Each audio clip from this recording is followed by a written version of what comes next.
Welcome to the Deep Dive. We're here to dig into some really useful knowledge, taking insights from research and notes, all shaped for you. Today, we're looking at a finance classic, but with a specifically Indian angle.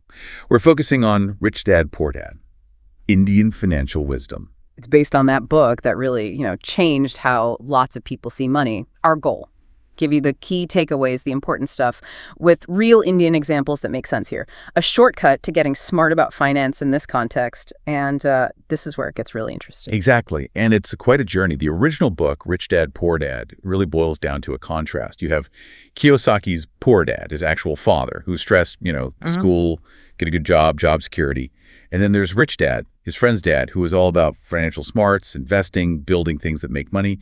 The main idea, the thing guiding us today, is pretty powerful. Don't just work for money. Make money work for you. Get ready for some surprising bits and maybe a few aha moments. I really like that phrase, make money work for you. It flips the usual thinking, doesn't it? Right. And that fits right into our first big idea. The rich, they don't just work for money. Your money works for them. Most of us are taught to go after the salary, right? So this is a totally different way of operating. What does that actually look like? It's a huge mindset shift, yeah. And that's the fascinating part. People with lower or middle incomes generally trade their time for money, a job, basically. The rich, though, they focus on building systems or buying assets, things that bring in money even when they aren't actively, working at that moment. Think about it. School teaches us to be good employees, climb the ladder. But it often doesn't teach us how to build that ladder ourselves or make the ladder work for us. Right, that shift from just being a worker for the money to being an architect of systems that generate money. That's the aha moment. Can you give us an example, something specific to India? Sure. So instead of just putting in more hours for overtime pay, imagine someone takes, say, 5,000 RDs every month and puts it into a systematic investment plan, an SIP. Over maybe 10 years, thanks to compounding, that money starts to grow quite a bit. It's earning passive income. You didn't do extra work for that specific growth. That's your money working for you. A clear example. That's really practical. And it makes me think about the next point, which is kind of controversial, that financial education might actually be more important than, our degrees. We spend so much time and money on formal education. Are you saying that's not the full picture for financial success? Well, it's a really key point. Traditional schools are great at teaching you how to earn money as an employee, get the job, do it well, get promoted. But they often skip the part about managing that money, making it grow, protecting it once you have it. So it raises a question, doesn't it? What kind of education really sets you up financially? We often think a big salary means financial health, but they're not the same thing at all. That really hits home. You see people who are brilliant doctors or engineers, but totally lost with their finances. It's like we're trained as specialists in work, but generalists with money. And then we wonder why we're stuck. Give us an Indian example of this contrast. Okay, imagine a doctor earning a very high salary, but maybe they have poor money habits, take out big loans for a fancy car that just loses value. Now, contrast that with, say, a small shop owner, maybe lower monthly income, but they take the time to learn about the stock market, maybe mutual funds, and they start investing early, consistently. Over time, that shop owner, because of their financial literacy, could actually build more wealth than the doctor who might just be stuck in a high-income, high-debt cycle. Wow, yeah, that's a stark difference. And a big part of that financial smarts is knowing the difference between assets and liabilities. Seems basic, but people mix them up all the time. Absolutely fundamental. But yeah, easily confused. An asset, simply put, puts money into your pocket. A liability takes money out of your pocket.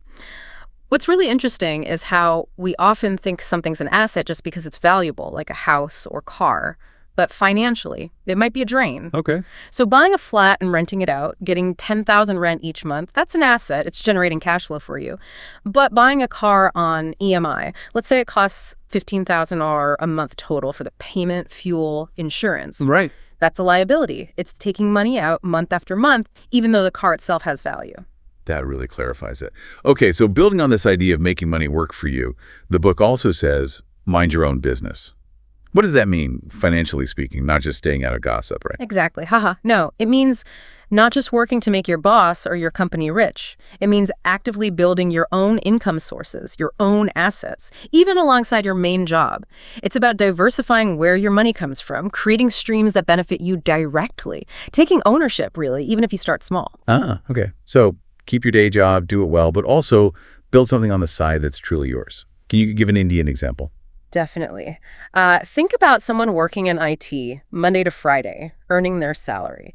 But maybe on weekends, they build a YouTube channel about tech reviews. Or maybe they have an Instagram page selling, I don't know, homemade pickles or crafts. After a year or so, the ad money from YouTube or the sales from the crafts becomes a real second income. That's minding your own business, building something that pays you. That's a fantastic example, using your skills in a new way. Okay, speaking of leverage, here's one that sounds backwards at first. How taxes and corporations can work for you. Taxes feel like something we just lose, right? Yeah, that's the common view. You earn money, then the government takes a chunk in taxes. End of story for most people. But the wealthy often understand and legally use business structures like companies to, well, pay less tax overall and protect their assets more effectively. It's a powerful tool, often missed, that kind of flips the script on taxes. It's about knowing the rules and using them legally to your benefit. Really? That's a big shift in thinking. It challenges how most of us see the tax system. How would that play out in India? Okay, so take a freelancer, maybe a writer or designer. Their income is taxed at the normal individual rates. The slabs could be 20%, 30% or more. But if they register as, say, a limited liability partnership, LLP, or a private limited company, suddenly things change. They can then legally claim business expenses, things like their laptop, internet bills, maybe travel related to finding clients. These expenses are deducted before calculating the tax, so their taxable income goes down legally. It just makes you think, are you structuring things optimally within the rules? That's a huge practical difference. Sure. Okay, another school the book highlights, and this applies to everyone, not just business owners, is learning sales and marketing.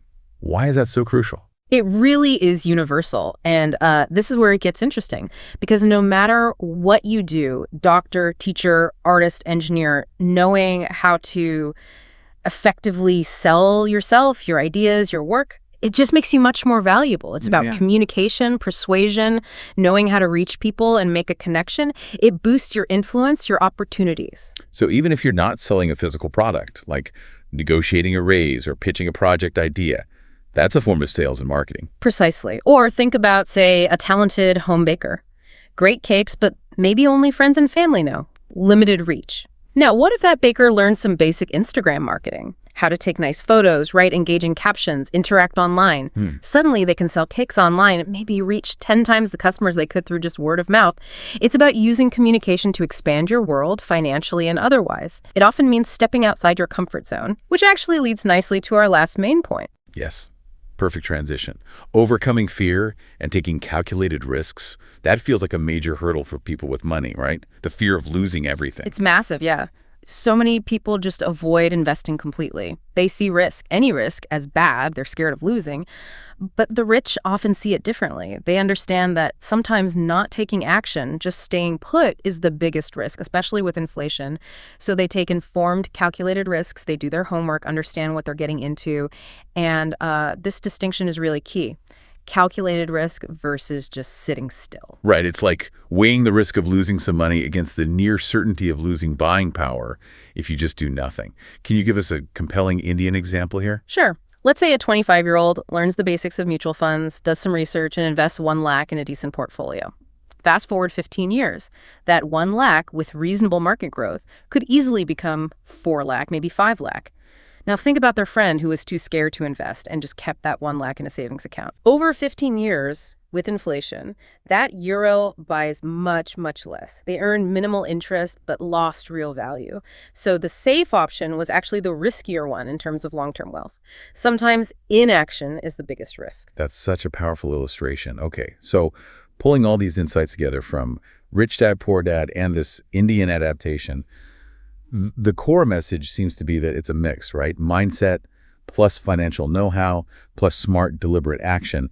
That combo can genuinely change your financial life. Exactly that. And if you think about the bigger picture, especially in India's economy right now, which is growing fast, quite dynamic, these lessons are arguably even more important. Opportunities for creating wealth are popping up, maybe more than ever before, but you have to know how to spot them and then, crucially, how to act on them. It's about being ready to make the most of the present situation. Right. So with all that in mind, here's something for you, our listener, to chew on. Based on everything we've talked about, what's maybe one small calculated financial risk you could learn about this month, and perhaps even take, to start making your money work for you? instead of you just working for it.